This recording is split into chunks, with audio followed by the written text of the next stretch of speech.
Ricardo Clark, Joy TV. And the beautiful thing about Joy TV is we get an opportunity to speak to great people doing great things. And our guest today, in fitness, his name rings loudly.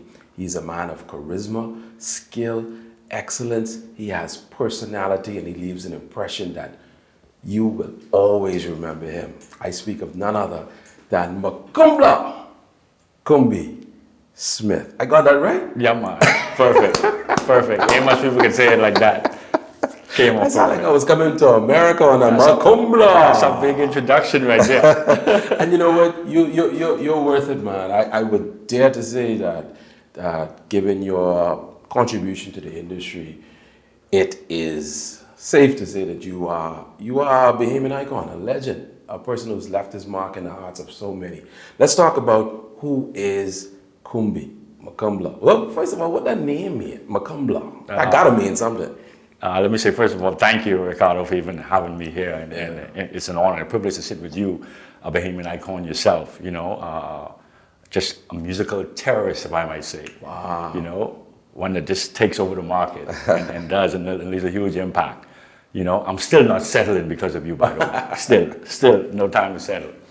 But Macumbla is African. And it means one who leads, one who takes authority. You know, one who shows his authoritative position and just takes control of where he's at in his environment. So that's the basic meaning of Macumbla, and just something I try to live up to. Yeah, yeah. Now you always been into fitness? For the last 17 years, I've been directly into fitness. I've always been active, I would say that, Okay. because before that I've been an entertainer, a dancer. Yeah, you see, now that's where I wanted to go, because a lot of persons know your contribution in the fitness arena, but many don't know you have an entertainment background. A lot don't know that. Yeah, A lot don't let's know talk that. about that. Yeah, a lot don't know that. I've actually worked as a cabaret dancer for Atlantis and the Old Crystal Palace Casino. Wow. So that's back in the 90s, Yeah. when entertainment had its place in the country. Yeah. You know. But you actually made a living off of that. Yes, Yeah. it was a highly respected art and source of employment. Yeah. So that's where it all began as a dancer, an entertainer. As that declined, as that era came to a close, I was forced to take what I was good at, dancing, and moved into the fitness arena. And good you are, because your name is synonymous with fitness. I mean, people look at you and they're like, I want that. Like, Yeah. whatever fitness means in the dictionary, I think Yeah, your man. face is somewhere next to that, because Well, you personify fitness. Let's talk about starting Caribbean Sweat Fitness and even taking persons to a greater level of fitness. Caribbean Sweat Fitness, it's been a personal dream of mine that kicked off, I would say, about 10 years ago. Just realizing that I am Caribbean and our lifestyle itself, if we live as Caribbean people, as Bahamians, just doing what we do can keep us fit. Right. The music we listen to, our culture, the movement, the food, just the way we hang out and party. It's a fitness lifestyle. We're active people. So that is where Caribbean Sweat Fitness came from, the brand. I'm trying to build on that. And you were Mr. Caribbean too, for I a was a couple of Mr. years, Caribbean. right? Yes. I do my research now. I was competitive. Yes, you have. I was competitive in some fitness competitions, just trying to build a brand, so to speak. So it's been going on for a while. I've been involved in many things Caribbean and many things fitness, many things dance. Yeah, and you're a hardcore junkanoo as well too. You represent the culture in a To the big way. heart. That's in a big way. To the Now, heart. Saxon Valley roots. They are who they are. I know our spirits ain't meshing right now. I don't feel a Saxon spirit in here right No, now. you ain't gonna feel it. You ain't gonna feel it. You know, they are who they are. They're at the top. They're one of the best. But I'm not a Saxon at heart. Okay. We could connect because we're junkanooers at heart, so we connect there. I can't do that jump and split like you do. No, I mean, no. that's only a dream. Okay, I wouldn't want you to try it either. I'm sure you got your personal moves that you're good at, so you just stick with that. But that has been a signature move of mine, something I've brought over from my dance area, something I always enjoyed doing. And, it's called Open the Gate. That's the way the gate is open. That's how we come out. That is how we make the mark. When you see that, we come in. Open the gate. Open the gate. Open the gate. Yeah. Just open it. And you know what? For somebody who's been so active, so vibrant, so enthusiastic, so energetic, in 1999, you had an accident that sidelined you. Yes. Let's talk about the accident and the subsequent knee problem that you got from that. Yeah, from '99, I think more than 20 years ago. I love motorcycles. I was kind of wild, just wilding out in the streets with motorcycles. A lot of friends, and that was the thing to do. But unfortunately, I had a terrible accident in which the guy I had the accident with, he died, unfortunately. So I consider myself blessed, fortunate to even be here, because we were both doing the same foolishness on the bike, the same stunts, and we collided, and he died instantly. I ended up in the hospital and came out, but sustained a very bad knee injury. Right, and you pushed on for so many years, but Yes. it reached the breaking point where you had to get surgery. I had to get surgery. So for the last 20 years, even though I was jumping, kicking, dancing, turning, sweating, I did it at the expense of the knee. I did it, just through tremendous pain. That a lot of people don't know. Right. So I gotta give praise to God for he sustained me. I think he kept me and allowed me to do things that people couldn't do with two good knees. Wow. So I want to say it's been an awesome journey, a great journey, but a painful one nonetheless. But I've gotten to that point that I couldn't ignore it anymore, and had to do a surgery, actually a knee replacement surgery. Right. So now Now let's talk about that contrast. Kobe, wild side. Comby. Yeah. Let's say, you gotta be a Laker. That's cool. I call you Kobe. You call me Kobe. Okay. There's some. That's a great man. Yeah, so yeah. I'll take that link any day. Okay. So Comby is enthusiastic. I mean, vibrant, energetic. Like to move. Yeah. Got the surgery that sidelines you. Let's talk about that contrast. I mean, what's the immediate feeling? Just not being able to move, not being able to maybe have your independence, being incapacitated. How did that feel? Yeah. To tell you the truth, Ricardo, it's a big load to carry. Being someone who's active, who's just everywhere, engaged, who's the one who inspires people, now looking for inspiration, the one who motivates now needs to be motivated. If you're not careful, you could even end up in a state of depression. You're not accustomed to being sidelined. You're not accustomed to having to sit still. You're not accustomed to not being able to jump or dance or just being yourself. So it was a big load to carry, and every day I think of what I've been through and thank God for bringing me through that. It was a really tough time. Yeah. And how long was your recovery from surgery to where you are now? From surgery to now, it's been about 5 months. Wow. Yeah, it's been a journey. Wow. It's been a journey. Wow. But I can say it's the best I've felt in the last 20 years. Yeah. It's the best I've felt in the last 20 years. Yeah, man, and I saw those videos.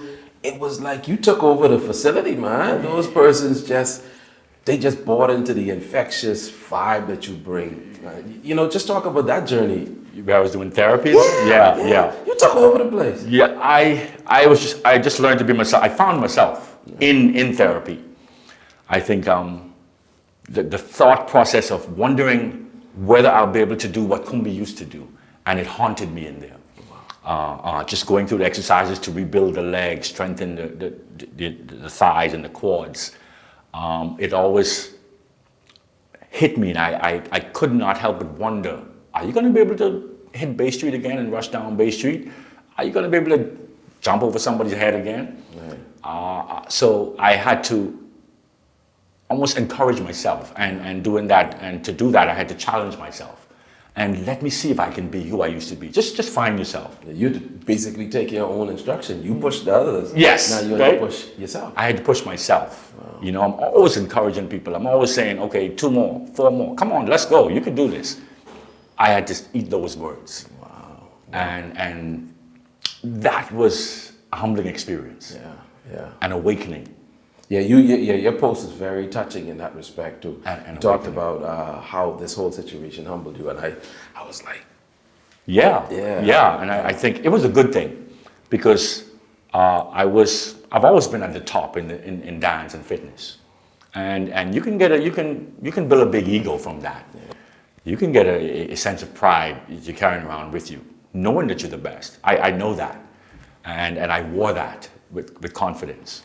So this is taught me that you're not past anything. You know, right. Watch yourself. Right. Just as fast as you get up there, you could be down here. Yeah. So stay humble, stay connected with the people that aspire to be like that, or that maybe would never even hit to that level, but still be connected with them. Yeah. But you're a person of faith anyway, though. Yes, always been. Yeah, your church, your God, your journey with Christ is strong, and I think that even helped you.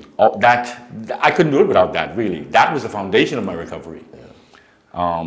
The prayer time, trusting in His word that He has a purpose for you. Yeah. I think if I didn't remind myself of the purpose that He had for me, I would have given up. Yeah. Now you're back. Now I'm back. Yeah, you're back. Can't keep a good man Feeling now. better than ever, you know? Feeling better than ever. Let's talk about this event that you got coming up that's going to mark the return of Comby. I mean, the excitement is bubbling. It's infectious. I mean, you make me want to join my crowd. You feel it, right? I dare you. I dare you. But you definitely got a vibe. You can feel it. Yeah. The energy. Let's talk about that event and what people can expect. Well, first of all, the vibe is, you can just name it or brand it, We Jamming Still. We Jamming Still. We Jamming Still. And that can be used in so many aspects of your life. You thought I was out, but we still jamming. We still jamming. Yeah. We still jamming. So it speaks to the point that no matter where you are, what you're going through, just keep jamming. Whether in the office or at home, your family, at work, on the beach, your work or your play, keep jamming. Yeah. So coming back now, I want to enter the field again, letting them know I'm jamming still. Yeah. And in doing that, I plan to do some community work. First of all, there's a community outreach initiative that I'm doing, starting with Elizabeth Estate, where I'm giving a free class once a week. Something else I learned through my recovery period, through my humbling experience, that, okay, Comby, it's time to give something. It's time to use your gift you got to give a piece of yourself back to the people. Right. You know, just to show them you miss them as much as they miss you. So that's a part of the initiative. Beside that Elizabeth Estate free class, it'll start there, and we plan to move through Kemp Road and Fox Hill, different areas. Right. One class a week. But the big party, the big bang for the public is on Armbelly Park, starting on June 1st. Oh, that's soon. Yeah, that's soon. That's next week. Yeah, man. Everybody's invited. It's going to be a Junkanoo showdown. It's going to be a Soko Mania workout. You know, it's just going to be a Caribbean fest. We're just going to move, just feel the music and move. And just to let people know, you don't have to be a dancer. Right. You just have to have rhythm to move. We all got that as Caribbean people. Yeah. So and even after June 1st, maybe persons want to get in contact with you. You know, those pandemic pounds are real. Persons want to get back fit. They want to heighten that immune system. How can they reach out to you? Give us all the contacts. Oh, well, you could definitely find me on Facebook, Comby Smith, Instagram, Comby Smith. My fitness page on Facebook is Caribbean Sweat Fitness. Other than that, just give me a WhatsApp at 803-5783. Repeat it? 803-5783. An email at caribsweat, CARIBSWEAT @gmail.com. caribsweat@gmail.com. So there are many ways you can reach me, and I'm excited to work with you, just as you're excited to lose that weight or get the body you desire. I'm excited to be a part of it. So hit me up. And you know what? Give us parting words as we're about to exit in your trademark Comby style. People are inspired by you. Give us a last word. Yeah, I don't give them all my trademark because then I got to take off my shirt. You got to put some music on, and so okay, we ain't gonna go through all that here. But just to let people know, hey, life will come at you with blows, but we are all stronger than we think. We are all stronger than we know, and you don't realize that until you're in a battle. So I want to encourage you to keep pushing. In other words, keep jamming. Whatever you're doing, remind yourself that we're jamming still. Nice. Yeah, man. And I'm here for you, for whatever it might be. Hit me up. Nice. And it's been an absolute pleasure to have this Bahamian icon with us, Comby Smith. Macumbla! Yeah, man. Remember, if it's not adding, it's subtracting. If it's not multiplying, it's dividing. If it's not taking you to your destination, ultimately, it's taking you away.